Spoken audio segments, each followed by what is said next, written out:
I wasn't a bum, but I was at the bottom. From being at the bottom to a boss. You dig what I'm saying? From being broke to a boss. Literally, that's what I did. And I did it in a couple years. It did not take me long.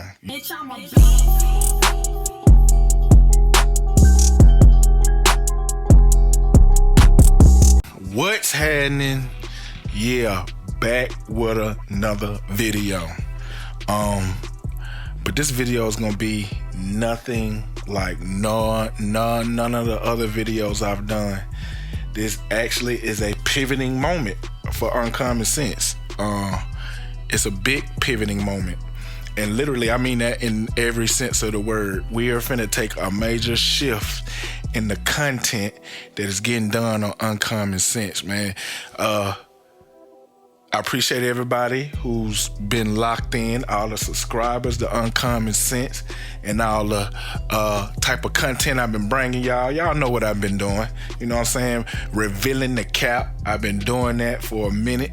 I started this channel last year, probably a year ago to the date. Like, I started Uncommon Sense last year in 2022 in August, and now it's 2023.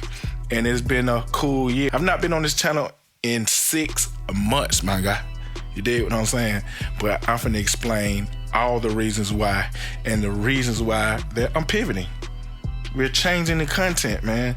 I usually be bringing you the tea and showing you an Uncommon Sense perspective on what the hell was going on with the clips that we was reacting to. You know, the rappers, the tea with the most urban situations that was going on with the hood shit of the rappers, and I even was bringing y'all content, you know, on some almost conspiracy theory type, like watch what's your food, you know, more educational type vibe, like what's going on with your food, or the CIA has a little bit control over the music, or watch out for the record labels, or we ain't all from Africa, that type vibe. But we're taking a pivot towards a whole nother motion.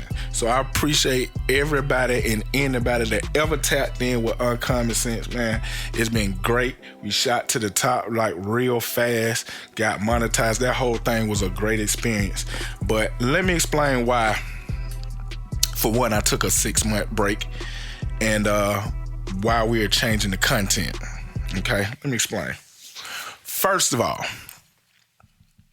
I took a year off. Well, not a year. I took a half a year, 6 months off, because doing that type of content, bro, I can't lie. Doing that content, behind rappers and rappers getting shot and this negative situations they was going through. You got to know, as a content creator, we have to dig. We almost like investigators. You got to go look at the content. You got to be on top of the news. You got to find out everything that's going on with the situations. And most of the situations that I was talking about were negative situations. Now, anybody know me personally, bro? I'm totally opposite from a negative person. I'm the most positive person you probably will ever encounter.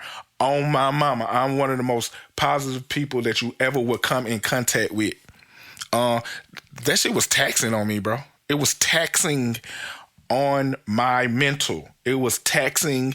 It was affecting my psyche. Real talk. I cannot make this up. Tyler Perry cannot write a better script. It was messing with my brain.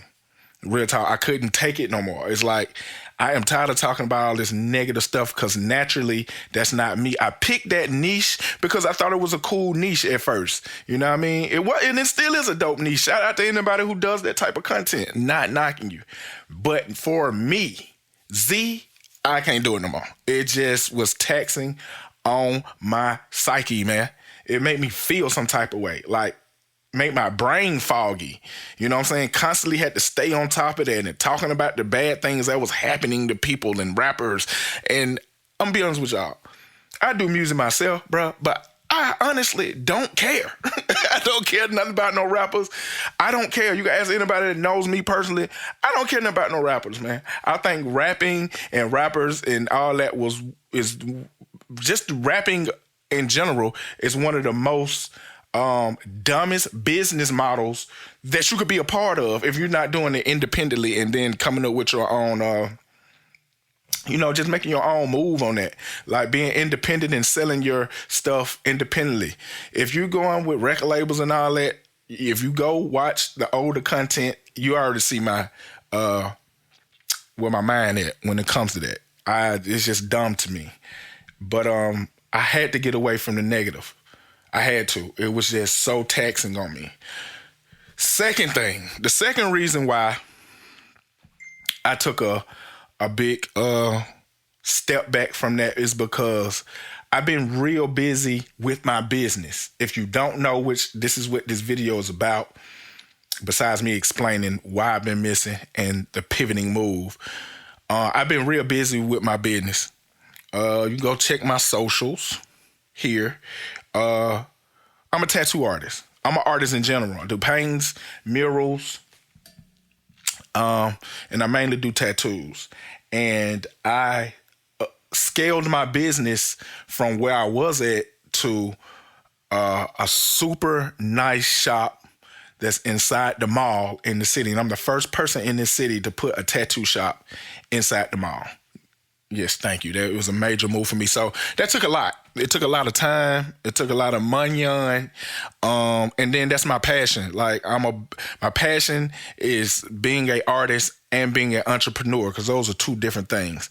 And I am a passionate entrepreneur and I'm a passionate tattoo artist. And I'm just a passionate artist in general. So that took a lot of time.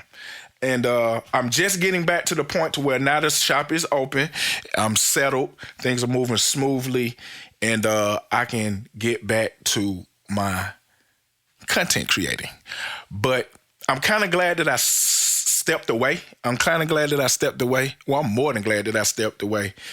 So the algorithm can break down so I can come back and build back up. You know what I mean? Because I'm not changing the name of the channel because it's still Uncommon Sense, because the things I'm going to be kicking and talking about is strictly I'm teaching, I'm motivating, but I'm not going to be on here being a motivational speaker. Like, this is going to be nothing like you've seen on YouTube or social media, period.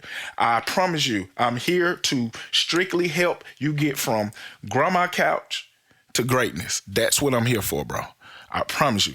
I'm here to help. We're going to be going live. I'm going to be, you're going to be able to contact me and things, and I want a more one-on-one with my people and help them come up to a certain level. Now, I think the most convincing way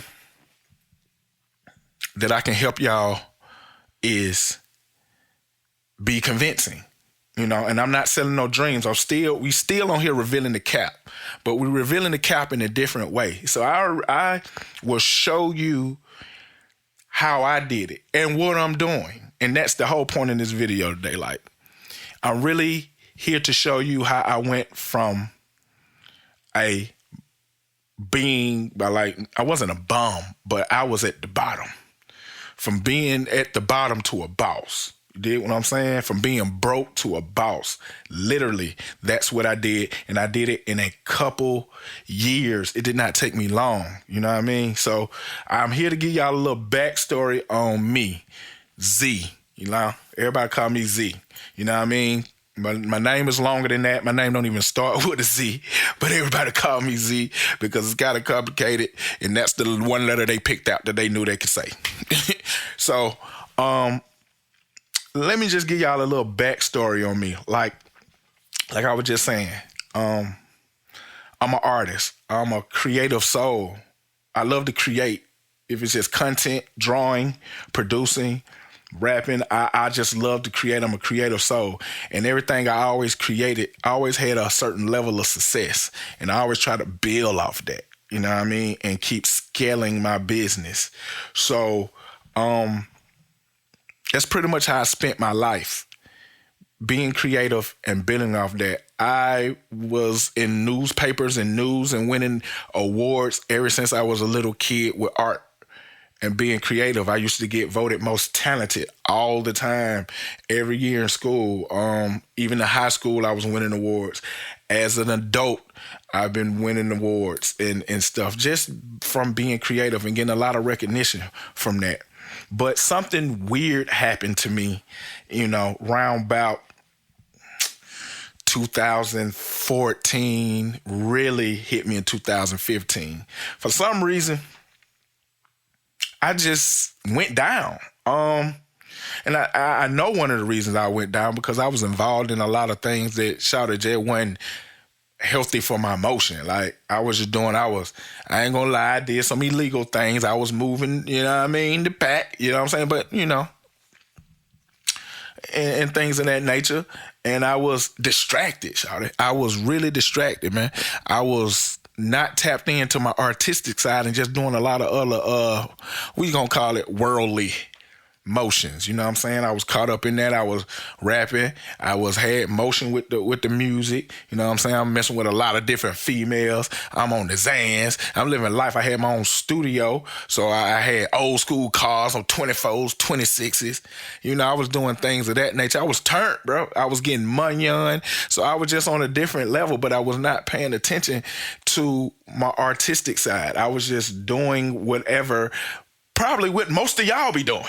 You know what I'm saying? Not to be funny, but that's probably what you doing. That's probably what y'all be doing. You know what I mean? Just living the life, living what I perceived, what I thought this urban type, hood type life was supposed to be. Not knowing really the whole time, that wasn't even me, man. I'm really an artist and I'm tapped in and I'm super talented. But that era lasted for some years and it was cool. It was nice. And then all of a sudden, I just went down, bro. My phone stopped ringing for everything. It wasn't ringing for no tattoos. It wasn't ringing for the greenery. It wasn't ringing for nothing. The female stopped calling. Everything just hit.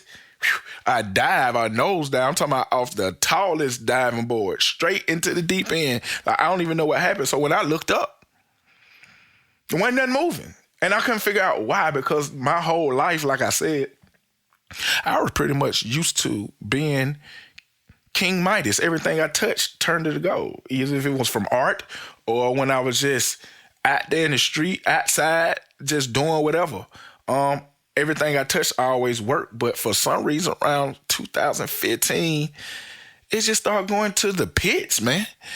And the next thing I know, I was broke. I had nothing.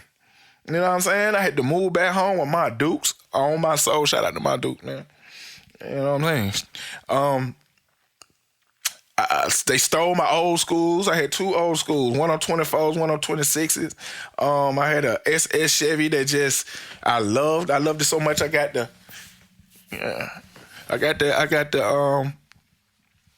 logo tatted on my arm. And the cards got stole, the money stopped coming in, and it just threw me for a loop. And guess what? This era lasted for like 4 years.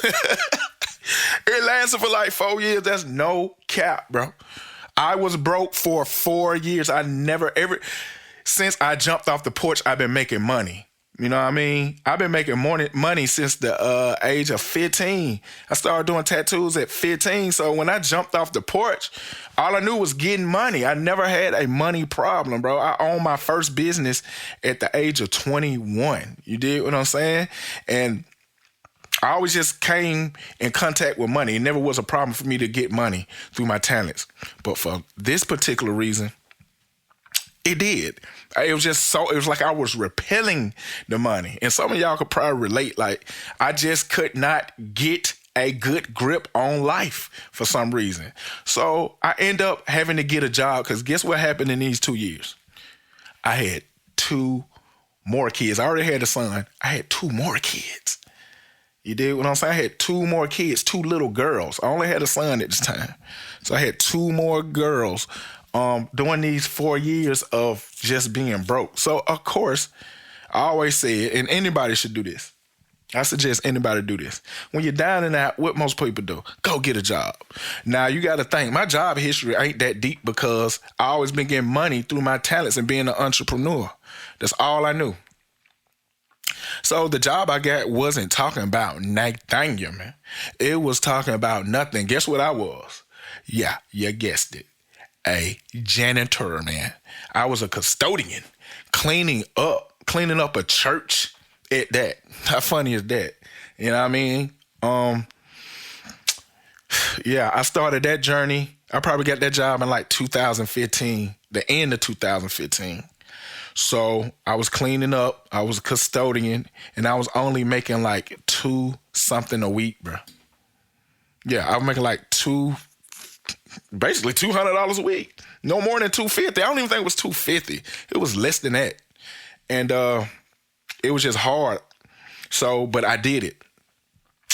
And as I was working that job, I was just super depressed because I just couldn't get a grip on it, man. I used to have to pay to go to work with change.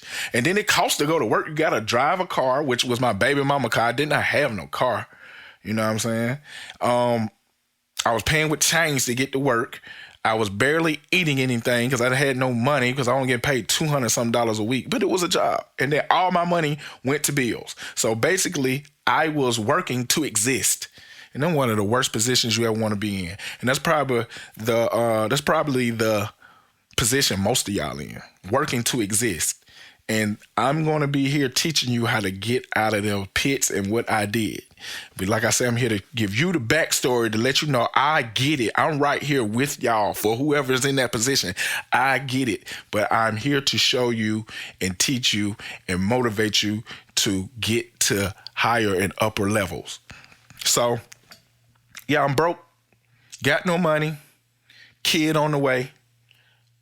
My first daughter's on the way. So I just stayed down in the job, used to go to the job depressed, literally crying, tears, pushing a broom, mopping the floor, looking like, how the hell did I end up here? This is the crazy. Whoever would have thought me, the guy who's been winning awards and been popping it for years, end up here, man? How did I do it? So I went from that and I stayed down at the job, and slowly, year after year, certain little opportunities will pop up where I can make a little bit more money. You dig what I'm saying? And somebody would quit a position. So the company I worked for was an independent company. It was just a man and a lady, a husband and a wife who owned the business. So it wasn't like a franchise company I was working for. It was independent. So instead of them hiring somebody else that worked at the job, they might just give me the position to add on to what I was already doing, because I was only working part-time, to add on to what I was doing to make more money. And note, everybody around me, I ain't gonna say everybody, but some of my close friends was on the come up. So I used to I have a friend, bro, and if you go look at my vlog channel, Z the Alien, you'll see here. And if you look at my vlog channel, everything I'm telling you, because I started vlogging in 2019, you can see me being a custodian, and then you can see how I came up. But they were coming up. I might go on, this is a real story, I might go to 2 Chainz. I love 2 Chainz. I might go to 2 Chainz Instagram, and I see my homeboy. He does the same thing I do. Paintings. We came up together. We was in a rap group together. We jumped off the porch together. We're in 8th grade. My first business. We were roommates. We literally went from adolescent to grown men right with each other. And at this point, he had took off. He had moved to Atlanta. I might go to 2 Chainz page and see my partner with 2 Chainz selling him a painting. I might go to T.I. page and see T.I. and he's in there kicking it with Tip, selling him a painting. They just kicking the bobo, and it's just like, oh my God, I'm here sweeping floors. I'm supposed to be with my bro. You know what I mean? And it's like, okay, I got to make a change. This ain't him. This ain't it. Like, how can I come up? So what I did was, and one of the smartest moves I suggest anybody do, I start controlling and I start tapping in to the small little resources I already had. Didn't have much. All I had was a job and I had my talent. But remember, nobody was calling my phone for nothing. Maybe here and there. I was tattooing at my mama's house. So it was like, so it was like, okay. All right, I got this job. I got a little baby clientele, nothing nowhere close to what it was, okay? But I'm going to work with that. I'm going to work with it. I'm not going to beg nobody. I'm not going to ask nobody for nothing. I'm going to work with what I got. And that's one of the first things I suggest y'all do. Work with what you got. And you know what it's called? It's called gratitude, bro. Working with what you got is literally gratitude. Like, I'm thankful for what I do have. I'm not finna even complain about what I don't. I'm not gonna complain about it. I am gonna recognize it and use it as inspiration to get it. But the only way I can get it is work with what I do have. You know what I'm saying? And all I had was a job. Because you know what a job does, though? It's something else that came with that job that at this point, I only was making maybe 3 something now from getting them other positions from other people quitting. It comes with a basically yearly bonus, which is a income tax check. So I stayed down 2016, 2017, and I told myself, okay, I don't have nothing. I don't have no materials for real. I'm working with boo-boo equipment with my tattooing, but I know I can get better. So when I get this income tax check, I'm going to invest. I ain't finna go out there and splurge. I ain't finna go buy no unnecessary things. I'm going to take this check and buy what's necessary to make me better. But the only way I know what to buy to make me better is to find out, study, research. People don't know how important researching is, man. Researching is an art form, bro. Like most of y'all, most of the things I buy and I get and I invest in, or pieces of equipment that I use, they be like, how you found that? Where you get that from? I'd be like, bro, it's right in your face. I got this from Amazon, or I got this from Google, or I just went to the website. But you won't know what to get if you don't research it. Most people just go to Amazon and just scroll once and like, okay, let me buy this. And then they be cheap about it too. Don't be cheap about it. So I researched and I started to go to YouTube University, and I started following the people that was a dog at tattooing, a dog at doing murals and paintings. Like, I need what they're working with.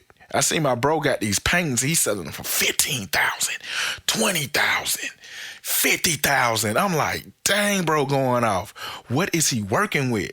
What is this tattoo dude that's on YouTube that's doing these dog ass tats? What is he working with? I find it. I might pause the video. I might go look at the descriptions. I might just keep scrolling on Amazon or on Google till I find it. And sometimes I might see the price and be like, man, what the hell? That shit high. But I knew that income tax check, I can get started. And that's exactly what I did. So another thing I do, I suggest y'all do your research, man. Researching is going to be one of the best assets that you can apply to yourself to come up out of the situation. Researching is free, first of all. Let's just talk about that, bro. It costs you nothing to research. I still do it to this day. I was doing it last night, just in the bed looking at new cameras, how much it costs. Oh, it's $1,500. Oh, shit, get that, because I'm at that level now. It's nothing to me now. And it's like, so I researched and I studied. I studied the way these people were successful, like how he's even shading or how he's even organized to even make a YouTube channel, or the mindset he's in to even be where he's at. I just start studying and researching and studying, and I did that for months. Then I took the money and applied it to get the material. So now I'm thinking like the person that I'm learning from, and now I'm actually using the same products that I'm seeing this successful person is using. So it's like, one of the main clues is success leaves clues. Like, do the exact same thing that the person that is successful is doing. Sometimes you just got to be a copycat, man. And that's what I did. I just followed their success steps. And I did what they was doing. Like, no, I got to make my stuff look like him, because if I know my art get better, guess what else gonna get better? My clientele gonna get better. If my clientele get better, guess what else is gonna get better? My money is gonna get better. So that's what I did. And I was doing this all while I still held down this job. Okay? So eventually that job ended because it was a contract. It only lasted for 2 years. So 2015 I worked, 2016 I worked, 2017 at this church, the contract ended. But my boss seen how I stayed down and I was a good worker. That's another thing, man. You got to be a good worker. I didn't say hard worker, because that's two different things. I said good worker. You know what I mean? And you know what makes you a good worker? A worker with a plan. A worker going to work knowing, hey, man, I got a plan. So I don't mind coming here every day because I know this is not the end for me. It doesn't bother me being here every day because I know this ain't the end for me. That's what clicked. When it clicked in my head, like, oh, I got a plan now. I didn't mind getting up going to work. I didn't like it, but I didn't mind it anymore because I knew I had a plan to get out of it. See, me, this is how I feel. It's nothing wrong with no job. Any job on the planet, have it. But what makes something wrong with any job is having that job with no plan. Like, if you have no plan, bruh, if you have no plan, you playing. Like, it's nothing wrong with a McDonald's job. It's nothing wrong with a McDonald's job. It's nothing wrong working at Hardee's, Walmart, a low-level job. It's nothing. I was a custodian, my boy. It's nothing wrong with that. What makes something wrong with it is when you have no plan and you just end up being that for the rest of your life and you did not scale anything. That's when the problem kick in.